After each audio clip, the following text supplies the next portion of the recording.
दोस्तों 839 post code या फिर 918 पोस्ट कोड की आप तैयारी कर रहे हैं तो ये वीडियो आपके लिए इंपॉर्टेंट रहेगा, क्योंकि इस वीडियो में हम डिस्कस करेंगे मॉडल क्वेश्चन पेपर 170 क्वेश्चंस का। आपको ये पता चलेगा इस क्वेश्चन पेपर के थ्रू कि आपकी तैयारी कितनी हुई है, कहाँ कहाँ आपको प्रॉब्लम्स आ रही हैं एंड सो ऑन। अगर आप टेस्ट सीरीज परचेज करना चाहो 170 क्वेश्चन वाली 10 टेस्ट होंगे तो व्हाट्सएप कर लेना। अगर आप नॉर्मली फीस की बात करते हैं 999 फीस है, लेकिन दोस्तों ऑफर चल रहा है, सिर्फ 299 रुपये में ही आपको ये टेस्ट सीरीज मिल जाएगी और साथ में क्वेश्चन पेपर्स भी आपको प्रीवियस मिल जाएंगे फ्री ऑफ कॉस्ट। तो ये ऑफर जो है कुछ ही टाइम के लिए है, तो जल्दी से जल्दी अवेल कर लेना व्हाट्सएप करके। अब आपको क्या करना है, हर एक क्वेश्चन को खुद अटेम्प्ट करना है। वीडियो को पॉज करके आपको ऐसा लगना चाहिए कि आप एग्जाम हॉल में बैठे हैं और उस टाइम के क्वेश्चन पेपर को आप अभी अटेम्प्ट कर रहे हैं। दोनों भाषाओं में क्वेश्चंस हैं।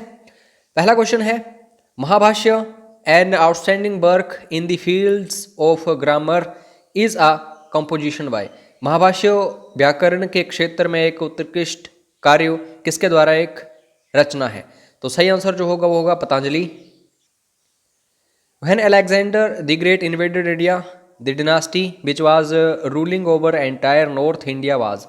जब सिकंदर महान ने भारत पर आक्रमण किया तो पूरे उत्तर भारत पर शासन करने वाला राजवंश था, तो नंद डिनास्टी थी। Where has the Great Bath been excavated? Great बात की बात करें हम या फिर महान स्नानागार, हिंदी में अगर मैं शुद्ध हिंदी में बात करूं, हालांकि HPSSC क्या करता है ऐसे ही लिखता है एग्जैक्टली, उसको अच्छे से ट्रांसलेट नहीं करता है। तो मैं आप सभी को एक सजेशन दूंगा कि आप इंग्लिश मीडियम के ऊपर ज़्यादा फोकस करिए, तभी फायदा होगा। महान स्नानागार की खुदाई कहाँ की गई है? तो सही आंसर जो होगा वो होगा मोहनजोदारो। सी ऑप्शन सही है। कमेंट करके फटाफट बताइए मोहनजोदड़ो जो है इसकी खोज किस व्यक्ति के द्वारा की गई थी? भारतीय व्यक्ति का नाम बताना उसका, क्योंकि ये क्वेश्चन कई बार आ चुका है। Which Mughal ruler did away the jizya tax? जजिया कर किस मुगल शासक ने हटाया? वैसे तो आप यहाँ पे अकबर फाइंड आउट करने की कोशिश कर रहे होंगे, लेकिन अकबर है ही नहीं, तो आपको अब जहांदार शाह याद रखना है। बी ऑप्शन सही है। Which ruler of Sultanate period was also known as Lakh Bakhsh, जो कि लाखों के हिसाब से दान वगैरह कर देता था। सल्तनत काल के किस शासक को लाख बख्श, लाखों का दाता के नाम से भी जाना जाता था? तो सही आंसर है Qutbuddin Aibak. Ashoka the great appointed a class of officers vested with judicial power known as. Ashok महान ने न्यायिक शक्ति के साथ निहित अधिकारियों के एक वर्ग को नियुक्त किया, जिसे क्या कहा जाता है? तो उसको हम राजूका कहते थे। बी ऑप्शन सही है। The Asiatic Society of Bengal was set up in 1784 in Calcutta by. Bengal की एशियाटिक सोसाइटी की स्थापना 1784 में कलकत्ता में किसके द्वारा की गई थी? तो नाम है सर विलियम जोन्स। और दोस्तों ये जो क्वेश्चंस हम टेस्ट सीरीज में लेके आए हैं एग्जैक्टली HPSSC जो है कॉपी पेस्ट करता है, तो आप इससे एक आइडिया लगा सकते हैं कि कितने इंपॉर्टेंट क्वेश्चंस हैं ये। अकबरनामा जो है या फिर आयन अकबरी किसने लिखी है? तो नवरत्न थे अकबर के, उन्हीं में से सबसे प्रसिद्ध अबुल फजल, तो इन्होंने ही अकबरनामा और आयन अकबरी लिखी है। नेक्स्ट क्वेश्चन है धर्मकाया, निरमकाया और साथ में संभोगकाया। ये चीज़ें जो हैं दोस्तों ये क्या है? तो ये हैं बुद्धिस्ट कंसेप्ट्स, बौद्ध अवधारणाएं। तो धर्मकाया, निर्माणकाया, संभोगकाया, इन तीनों को याद रखना। Ibn Battuta was a traveller from. Ibn Battuta एक यात्री था, तो मोरक्को का था। The writer of Rajatarangini, Rajatarangini के लेखक हैं तो आप सभी को पता है Kalhana. Among the four Vedas which one is collection of spells and charms, जिसमें मंत्र और आकर्षण का संग्रह है चार वेदों में, वो कौन सा है? तो उसको हम अथर्ववेद बोलते हैं। अच्छा कमेंट करके बताइए जरा आयुर्वेदा जो है वो किस में है? किस वेद में आपको आयुर्वेदा वगैरह देखने को मिलता है, चिकित्सा वगैरह? कमेंट करके बताना जरूर। The second Anglo Mysore war took place between, तो आप सभी को पता है ये अंग्रेजों और जो आप कह सकते हैं हैदर अली के बीच में लड़ाई लड़ी गई थी, इसमें अंग्रेज हारे थे। तो 1780 से लेकर के 84 के बीच में ये हमें देखने को मिली थी सेकंड एंग्लो मैसूर वार। और बेसिकली इसमें हार आप किसी की भी नहीं बोल सकते। अंग्रेज जो हैं उन्होंने घायल किया था हैदर अली को, लेकिन जो फर्स्ट एंग्लो मैसूर वार हुई थी उसमें बुरी तरह हराया था हैदर अली ने अंग्रेजों को। Which period is referred as the classical age और golden age of ancient India? किस काल को प्राचीन भारत का शास्त्रीय युग या स्वर्ण युग कहा जाता है? तो यहाँ से आपको पता चल गया होगा, गोल्डन एज जो है गुप्ता पीरियड, ए ऑप्शन सही है। First Gupta ruler to assume the title of Maharajadhiraj was? Maharajadhiraj की उपाधि धारण करने वाला प्रथम गुप्त शासक था तो चंद्रगुप्त एक, और चंद्रगुप्त द्वितीय जो है विक्रमादित्य के नाम से जाना जाता है। दोस्तों कमेंट करके बताना जरा, नालंदा यूनिवर्सिटी जो है किस गुप्त शासक ने इसकी स्थापना की थी? ऑप्शंस में है यहाँ पे, तो फटाफट बताओ। अगला क्वेश्चन है, who founded the Haryanka dynasty in Magadha? Magadha में आप सबको पता है काफ़ी सारी डिनास्टीज देखने को मिली थी, तो हर्यंक भी उन्हीं में से एक डिनास्टी थी, राजवंश था। हर्यंक की स्थापना जो है किसने की थी? तो सही आंसर होगा Bimbisara. The most important republican state during the period of Buddha was? तो बेसिकली जब हम बुद्धा की बात करते हैं, गौतम बुद्ध की, तो इनके टाइम में जो एक गणतंत्र काफ़ी फेमस था वो है बज्जी, तो यहाँ पे बी ऑप्शन सही है। Who is known as Shiladitya? Shiladitya के नाम से किसे जाना जाता है? तो Harshavardhana. Mughal emperor Aurangzeb died in? Mughal सम्राट औरंगजेब की मृत्यु हुई 1707 ईस्वी। Khajuraho temples were built by? चंदेलों के द्वारा। First Muslim ruler to impose the jizya on the Brahmins was? ब्राह्मणों पर जजिया लगाने वाला पहला मुस्लिम शासक था, तो सही आंसर है Firoz Shah Tughlaq. By the act of 1858 India was to be governed? 1858 के अधिनियम द्वारा भारत को शासित किया जाना था, किसके द्वारा? In the name of the crown, ताज के नाम पर। ठीक है, ब्रिटेन की महारानी जो है उसका राज फिर इंडिया में था। The Ghadar party was founded कब? 1913 में, नवंबर महीने में, एट सैन फ्रांसिस्को यूएसए। किसके द्वारा स्थापना की गई थी गदर पार्टी की? तो लाला हरदयाल आप बोल सकते हैं। द पूना पैक्ट कब हुआ था? यह हुआ था 1932 में। तो इसके एग्रीमेंट की जब हम बात करते हैं किन दो व्यक्तियों के बीच में यह एग्रीमेंट हुआ था, तो बेसिकली गांधी और अम्बेडकर। यरबदा जेल जो है आपको याद रखनी है, तो बी ऑप्शन सही है। Who continuously refer to Mahatma Gandhi as a half naked fakir? किसने तिरस्कारता पूर्वक महात्मा गांधी को अर्धनग्न फकीर कहा? तो आप सभी को पता होगा उस टाइम जो पीएम थे ब्रिटेन के विंस्टन चर्चिल, इन्होंने बोला था, डी ऑप्शन सही है।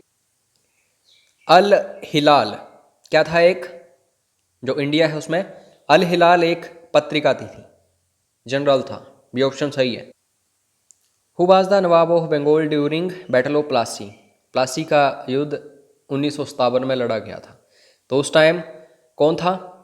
सिराजुद्दौला, सी ऑप्शन सही है। The permanent settlement introduced by Cornwallis in Bengal is known as? Cornwallis को बोला जाता है कि इसने स्थायी बंदोबस्त जो है ये लागू किया था बंगाल में। तो ये बेसिकली किससे संबंधित था? जमींदारी सिस्टम से संबंधित था।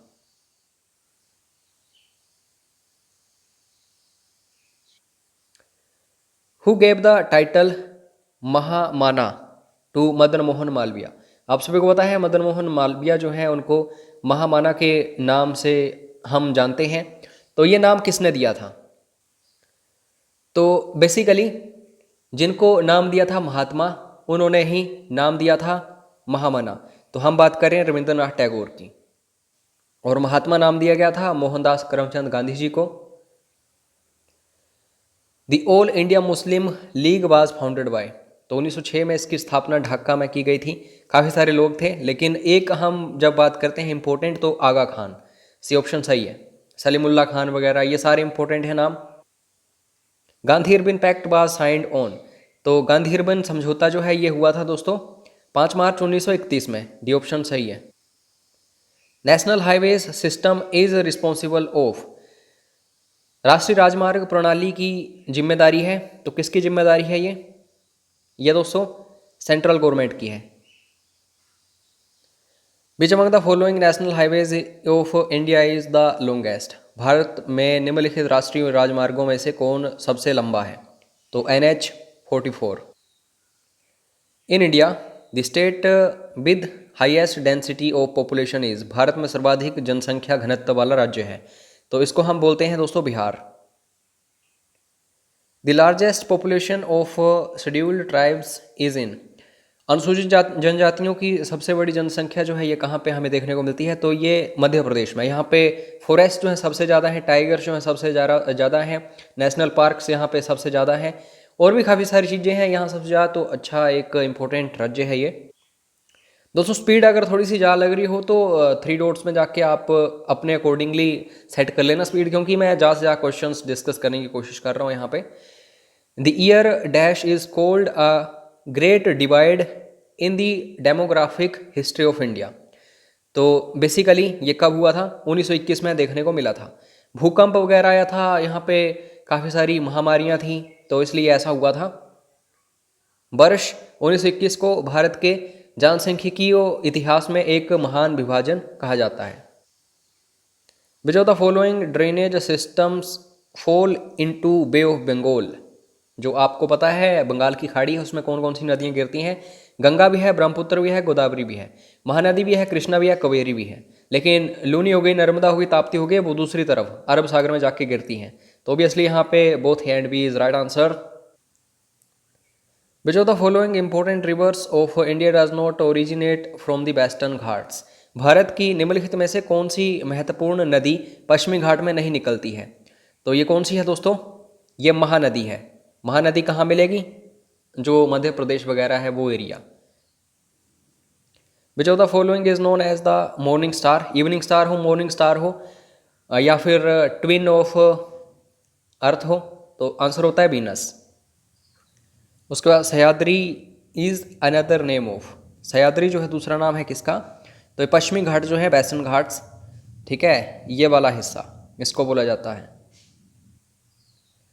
मसाई ट्राइब्स जो हैं ये कहाँ पे देखने को मिलते हैं, तो सपोज करो कि ये है अफ्रीकन कंटिनेंट, तो बेसिकली इस तरफ वाला ये जो अफ्रीका है, यहाँ पे आपको क्या देखने को मिलता है, मसाई ट्राइब्स, मसाई जनजातियाँ, तो यहाँ पे ईस्ट अफ्रीका सही आंसर होगा। India's first atomic power plant कहाँ पे है, तो इसको हम बोलते हैं तारापुर, कहाँ पे है, महाराष्ट्र में है, B option. The headquarters of north eastern railways, north भी है और ईस्टर्न भी है, तो ये गोरखपुर यूपी में मिलेगा, डी ऑप्शन सही है। बेम्बनाड लेक जो है दोस्तों कहाँ पे पाई जाती है, कहाँ पे हमें देखने को मिलती है, बेम्बनाड झील जो है ये केरल में है। नागार्जुन सागर डैम ये कहाँ पे लोकेटेड है, मतलब नदी पूछी गई है यहाँ पे, तो नदी तो आपको यहाँ पे देखने को मिलती ही कृष्णा रिवर, तो नाग से याद रखना, जो जिसके ऊपर भगवान कृष्ण ने डांस किया था, ठीक है, तो कृष्णा रिवर। अब आप सभी के लिए क्वेश्चन मेरा ये है, नागार्जुन सागर डैम जो है किस स्टेट में है, स्टेट का नाम बताइएगा। दोस्तों कपास सबसे अच्छा उत्पादित कौन सी मिट्टी करती है भारत में, cotton in India grows best on, तो ये बेसिकली रेगूर मिट्टी इसको बोला जाता है, जिसको हम ब्लैक सॉइल बोलते हैं, काली मिट्टी, तो ए ऑप्शन सही। नेक्स्ट क्वेश्चन है, project tiger in India was started in, project tiger जो है ये भारत में कब देखने को मिला था, तो 1973 में, डी ऑप्शन सही है। Where is silicon valley located, अगर क्वेश्चन का भी पूछ लिया जाए कि सिलिकॉन वैली इन इंडिया कहाँ पे है, तो बेंगलुरु आंसर करना, लेकिन जब पूरे वर्ल्ड में हम बात करते हैं कैलिफोर्निया आपको याद रखना है, लेकिन यूएसए यहाँ पे ऑप्शंस में है, तो ए ऑप्शन सही है। The state of atmosphere in relation to its water vapour content refers to, question Hindi में देखते हैं। जलवाष्प सामग्री के संबंध में वायुमंडल की स्थिति को संदर्भित करता है, तो इसको हम रिलेटिव ह्यूमिडिटी या फिर सापेक्षित आर्द्रता कह सकते हैं, तो ए ऑप्शन सही है। उसके बाद the world largest producer of natural gas, प्राकृतिक गैस का विश्व का सबसे बड़ा उत्पादक कौन सा है, तो इसको हम रूस बोलते हैं, रशिया, सी ऑप्शन। सोनापानी ग्लेशियर जो है, हिमनद जो है, कहाँ पे है, ये सबसे लंबा ग्लेशियर है, तो ये पीर पंजाल रेंज जो है हिमालय की, उसमें देखने को मिलता है। नंदा देवी बायोस्फीयर रिजर्व कहाँ पे है, तो ये उत्तराखंड में है। The Earth's core is made up of a very heavy material mostly constituted by, core जो होता है, जैसे ये पृथ्वी या भूपर पट्टी है, फिर ये मेंटल है और ये क्रोड है, जिसको कोर हम बोल सकते हैं। तो बिल्कुल सेंटर में हमें कौन कौन सी धातुएं देखने को मिलती हैं, तो इसमें निकल होती है और आयरन होती है, सी ऑप्शन सही है। और जब हम बाहर, बिल्कुल बाहर बात करेंगे तो सिलिकॉन हो गई, एल्यूमिनियम हो गई, ये चीज़ें मिलती हैं। Highest peak of peninsular India, peninsular India जो है, इसको हम प्रायद्वीपीय भारत हिंदी में बोलते हैं। तो ये जो है, इसमें सबसे ऊंची चोटी हमें कहाँ पे देखने को मिलती है, तो ये अनाईमुड़ी है, ठीक है, सबसे ऊंची चोटी है, तो यहाँ पे बी ऑप्शन सही है। लाइमस्टोन हो गया, कोल हो गया, चाक हो गई, शेल हो गई, ये बेसिकली किस तरीके की चट्टानों से निकलती है, तो अवसादी चट्टानें सही आंसर होगा। सेडिमेंट्री रॉक्स, इसमें क्या होता है, इकट्ठे होते रहते हैं पार्टिकल्स, टूट फूट के, और जब इकट्ठी होती है चट्टानें तो बन जाती हैं ये अवसादी चट्टानें। तो इसमें कोयला जो है ये भी होता है, चूना पत्थर भी मिल जाएगा, और चाक भी मिल जाएगी, शेल भी मिल जाएगी। बाकी चट्टानों को भी अच्छे से पढ़ के जाइएगा। आप सभी के लिए मैं एक क्वेश्चन पूछ रहा हूँ, मार्बल जो है, संगमरमर, ये किस तरीके की चट्टान का उदाहरण है, अभी कमेंट करके बताना। The state having a largest area of forest cover in India is, Bharat में वन क्षेत्र का सबसे बड़ा क्षेत्र वाला राज्य है। मैंने अभी अभी ऊपर बताया था, तो आपको कमेंट करके इसका आंसर खुद बताना है, मैं इसका आंसर नहीं बताना जा रहा हूँ आपको, तो बताना जरूर।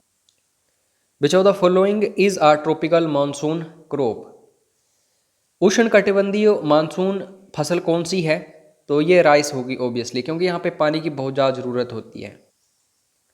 विच climatic region has the least temperature range, किस जलवायु क्षेत्र में तापमान सीमा सबसे कम है, तो यहाँ पे आप याद रखना इक्वेटोरियल रीजन, भूमध्य रेखीय क्षेत्र। The tropical rain forest in Amazon basin is known as, Amazon basin जो है ये साउथ अमेरिका के आसपास मिलता है। तो यहाँ पे दोस्तों जब हम रेन फॉरेस्ट की बात करते हैं, ट्रॉपिकल रेन फॉरेस्ट, तो ये है सेलबास, तो सी ऑप्शन है। और सवाना वगैरह अफ्रीका में है, प्रेरी कहाँ पे है, ये कनाडा साइड है, यूएसए साइड, पंपास कहाँ पे है, ये आपको पता होना चाहिए, ऐसे क्वेश्चंस बनते हैं। The state which separates Africa from Europe, आप सभी को पता है, ये सपोज कर लो कि ये अफ्रीका है और ये एशिया के साथ यूरोप है यहाँ पे, तो ये जो आप कह सकते हैं कि स्ट्रेट है, जिसको हम जल्द मरुमध्य बोलते हैं, तो ये कौन सा है, ये स्ट्रेट ऑफ जिब्राल्टर है, B option. Open market operation, OMO, ये दोस्तों किसका पार्ट है, ये बेसिकली RBI डिसाइड करता है, जैसे मॉनिटरी रेट्स जो भी होती हैं उनको चेंज वगैरह करके, तो क्रेडिट पॉलिसी होती है ये, A option. Mid day meal scheme जो है, इसको कब लॉन्च किया गया था, तो इसको लॉन्च किया गया था जब देश आज़ाद हुआ था, उस दिन वाले किसी डेट को, तो ओबियसली यहाँ पे 15 अगस्त होगा। 15 अगस्त सभी में है, लेकिन 1995 आपको याद रखना है, तो यहाँ पे सही आंसर होगा C option. National rural health mission कब लॉन्च हुआ था, ये दोस्तों 2005 में लॉन्च हुआ था, लेकिन आपको महीना भी पता होना चाहिए, अप्रैल 2005। मीरा सेठ कमेटी जो है, इसका संबंध किससे है, मीरा सेठ समिति का संबंध जो है ये दोस्तों डेवलपमेंट ऑफ हैंडलूम्स है, हथकरघा का विकास। National income estimates in India is prepared by, Bharat में राष्ट्रीय आय अनुमान तैयार किया जाता है किसके द्वारा, तो केंद्रीय सांख्यिकी संगठन के द्वारा, central statistical organisation. During which 5-year plan was the annual growth rate registered at 2.5%, और ये इंडिया के इतिहास में सबसे कम ग्रोथ रेट है, तो ऑब्वियसली ये कौन सा पीरियड हो सकता है जब हमारी लड़ाई जो है ये चाइना के साथ भी हुई, हमारी लड़ाई जो है जब पाकिस्तान के साथ भी हुई, बहुत बड़ा सूखा भी हमें देखने को मिला। तो ये है दोस्तों थर्ड 5 ईयर प्लान। ठीक है, इसमें कौन कौन प्रधानमंत्री हमें देखने को मिले? पंडित जवाहरलाल नेहरू, फिर उसके बाद और दूसरे प्रधानमंत्री जो हैं उनका नाम आपको खुद कमेंट करके बताना है। ठीक है, तो डी ऑप्शन सही है इसका। इन इंडिया येलो रेवोल्यूशन जो है इसका संबंध किससे है? तो येलो रेवोल्यूशन का संबंध आपको प्रोडक्शन ऑफ ऑयल सीड्स, तिलहन का उत्पादन, सही आंसर है। दोस्तों सेबी जो है बेसिकली शेयर मार्केट जो है उसको यही मैनेज करती है। तो सेबी जो है एस्टेब्लिश हुई थी 1988 में। हालांकि संविधानिक या फिर सांविधिक निकाय इसको आगे जाके बाद में बनाया गया था, लेकिन स्थापना 1988 में हुई थी।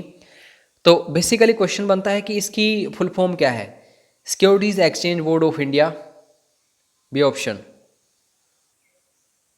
When personal direct taxes are subtracted from personal income the obtained value is called. यहाँ पे क्या बोला जा रहा है? व्यक्तिगत प्रत्यक्ष कर जो हैं व्यक्तिगत आय से घटाने हैं, तो हमें फिर आगे क्या मिलेगा? तो उसको हम बोलते हैं सकल राष्ट्रीय उत्पाद, जीएनपी। ठीक है, ग्रोस नेशनल प्रोडक्ट। और ये याद रखना कि जीडीपी में पी जो है ये प्रोडक्ट है, प्रोडक्शन नहीं है। ये क्वेश्चन आया है एक बार। The ex officio secretary of national development council, NDP. अध्यक्ष तो पीएम होता था, लेकिन एक्स ऑफिशियो सेक्रेटरी जब हम बात करते हैं एनडीसी की, तो सेक्रेटरी ऑफ प्लानिंग कमीशन, योजना आयोग के सचिव। फाइनेंस कमीशन जो है हर कितने सालों बाद कॉन्स्टिट्यूट किया जाता है, गठित किया जाता है? तो सही आंसर जो होगा वो होगा 5 ईयर्स। 5 सालों की हम बात करते हैं जब नॉर्मली कोई भी फाइनेंस कमीशन बनता है। आज के टाइम में फाइनेंस कमीशन कौन सा चल रहा है ये कमेंट करके बताइएगा आप। कंसेप्ट है दोस्तों जीरो बेस्ड बजटिंग। तो ये कंसेप्ट किसके द्वारा दिया गया था? The concept of zero based budgeting was given by, शून्य आधारित बजटिंग की अवधारणा किसके द्वारा दी गई थी? तो ये है Peter a pair, A option. Most important question, Asia's first export processing zone was established in. Asia का पहला निर्यात प्रसंस्करण क्षेत्र स्थापित किया गया था। तो यह है कांडला, गुजरात। दोस्तों आपको मैं सलाह देना चाहता हूँ, इकोनॉमिक्स जब भी आप पढ़ते हो तो इंग्लिश मीडियम में पढ़ो, आसानी रहेगी। डिवैल्यूएशन जो है किसी भी करेंसी की, तो इसका क्या मतलब होता है? तो बेसिकली इसमें क्या होता है, रिडक्शन होती है एक्सटर्नल वैल्यू जो है और एक्सचेंज वैल्यू जो होती है करेंसी की किसी सरकार के द्वारा। इससे क्या होता है, एक्सपोर्ट में वृद्धि होती है और इंपोर्ट में कमी आती है। तो डिवैल्यूएशन यही बोलते हैं हम, जिसको हम मुद्रा अवमूल्यन हिंदी में बोलेंगे। अब एक और टर्म आ गई डेप्रिसिएशन। डेप्रिसिएशन क्या है? मूल्य ह्रास क्या है? तो मूल्य ह्रास का मतलब होता है loss of equipment over time due to wear and tear. जैसे जैसे कोई मशीन यूज़ होती जाती है उसकी खराबी उसमें आना शुरू हो जाती है, तो डेप्रिसिएशन होता है वो। जब स्टेट्स की बात करते हैं कि मैक्सिमम उनका जो राजस्व है कहाँ से वो अर्जित करते हैं, states earn maximum revenue through, राज्य अधिकतम राजस्व अर्जित करते हैं। तो ये कमर्शियल टैक्सेस जो होते हैं, वाणिज्यिक कर, उनसे। दोस्तों एक्साइज ड्यूटी जो है ये एक टैक्स है, तो ये किसके ऊपर लागू किया जाता है, लेवी किया जाता है? तो बेसिकली ये प्रोडक्शन ऑफ गुड्स, यहाँ पे सी ऑप्शन सही है। Deficit financing means that the government borrows money from the. जब घाटा होता है सरकार को काफ़ी ज़्यादा, तो वो पैसा जो है आरबीआई से ले लेती है, तो इसको हम बोलते हैं डेफिसिट फाइनेंसिंग। तो यहाँ पे ए ऑप्शन सही है। The cooperative credit societies have, सहकारी साख समितियों के पास एक डैश संरचना है, तो 3 टियर स्ट्रक्चर इनके पास होता है। Reserve bank of India was nationalised in the year. दोस्तों जैसे ही आज़ाद हुआ देश, तो आरबीआई जो है इसको केंद्रीय बैंक बना दिया गया। तो रिजर्व बैंक ऑफ इंडिया जो है इसका राष्ट्रीयकरण हुआ था 1949 में, सी ऑप्शन। नेशनल एक्सपेंडिचर जो होता है इसमें क्या क्या होता है, राष्ट्रीय व्यय जो होता है इसमें क्या क्या शामिल है? कंजम्पशन एक्सपेंडिचर जो उपभोग व्यय है, इन्वेस्टमेंट एक्सपेंडिचर निवेश व्यय, गवर्नमेंट एक्सपेंडिचर सरकारी खर्च, सब कुछ, तो डी ऑप्शन सही है। In India which one among the following formulates the fiscal policy. Fiscal policy जो है किसके द्वारा फॉर्मुलेट की जाती है, तो ये फाइनेंस कमीशन या फिर प्लानिंग कमीशन या फिर मिनिस्ट्री ऑफ फाइनेंस या फिर रिजर्व बैंक ऑफ इंडिया। जी नहीं, यहाँ पे सही आंसर जो होगा वो होगा ministry of finance. Members of a state commission can be removed by. State commission जो है, राज्य आयोग जो है, उसके सदस्य जो हैं उनको हटाना हो तो क्या होता है, president on A report by supreme court. Supreme court जो है उसकी रिपोर्ट के ऊपर प्रेसिडेंट ऐसा कर सकता है। लोकसभा जो है आप सभी को पता है इसको डिसॉल्व किया जा सकता है, भंग की जा सकती है लोकसभा, तो प्रेसिडेंट इसको डिसॉल्व कर सकता है, ये प्रेसिडेंट के पास राइट है। तो कैसे करेगा, क्या डायरेक्टली कर सकता है, नहीं, advice of the prime minister. जब दोस्तों प्रधानमंत्री जो है, जो सबसे बड़ा नेता है लोकसभा का, वो ऐसा बोलेगा तब प्रधानमंत्री की सलाह पर। The objectives resolution which laid down the main objectives to guide the deliberations of the assembly was moved by. उद्देश्य प्रस्ताव जिसमें विधानसभा के विचार विमर्श को निर्देशित करने के लिए मुख्य उद्देश्यों को निर्धारित किया गया था, किसके द्वारा पेश किया गया था। ये प्रस्ताव, उद्देश्य प्रस्ताव जो है, प्रियम्बल आज के टाइम में आप बोल सकते हैं, तो Jawaharlal Nehru. The power of supreme court of India to decide the dispute between the centre and states fall under the. कोई भी झगड़ा होगा किसी भी राज्य और केंद्र के बीच में, तो इसको जब सुलझाने की बारी आएगी सुप्रीम कोर्ट ऑफ इंडिया जो है उसकी, तो वो उसको ओरिजिनल ज्यूरिसडिक्शन में लेगा। Minimum age required to become a member of Rajya Sabha. तो राज्यसभा का सदस्य बनना है तो 30 साल होने चाहिए, राष्ट्रपति बनना है तो 35 साल चाहिए, उपराष्ट्रपति बनना है तो भी। और साथ में आपको ये देखना है कि, तो ये सारी चीज़ें आपको पता होनी चाहिए बेसिकली जब हम बात करते हैं राज्यसभा के सदस्यों की, तो 30 साल आपको याद रखना है। The president can be impeached for. महाभियोग जो है जब शुरू होता है राष्ट्रपति के ऊपर, तो उसका कारण क्या होता है, उसका कारण होता है संविधान का उल्लंघन अगर वो करता है, violating the constitution. The objectives resolution was unanimously adopted by the Constituent Assembly on। देखो क्वेश्चन क्या है, संविधान सभा द्वारा उद्देश्य प्रस्ताव को सर्वसम्मति से स्वीकार किया गया था। कब किया गया था, 22 जनवरी 1947 को। ये आसान क्वेश्चन है, मैं डिस्कस कर चुका हूँ इसलिए आंसर नहीं बताऊंगा। मुस्लिम लीग जो है दोस्तों, इसको पॉलिटिकल पार्टी जो है बनाया गया था, कब इसकी स्थापना की गई थी, तो बताना कमेंट करके इसका आंसर।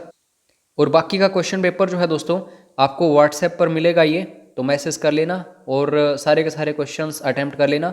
अगर वीडियो बड़ा हो जाता है तो थोड़ी प्रॉब्लम आती है, 9816401767। और बाकी टेस्ट सीरीज़ परचेज करना चाहो तो यहाँ पे नंबर दिया गया है, व्हाट्सएप नंबर आप सभी के सामने है, तो मैसेज जरूर कर लेना एक बार। अगर कोर्स भी ज्वाइन करना है हिमाचल के किसी भी एग्ज़ाम के लिए, तो वो भी आप यहाँ पर इंक्वायरी कर सकते हैं। और जुड़े रहो हमारे साथ ऐसे ही free of cost study material वगैरह के लिए। जय हिंद, जय हिमाचल।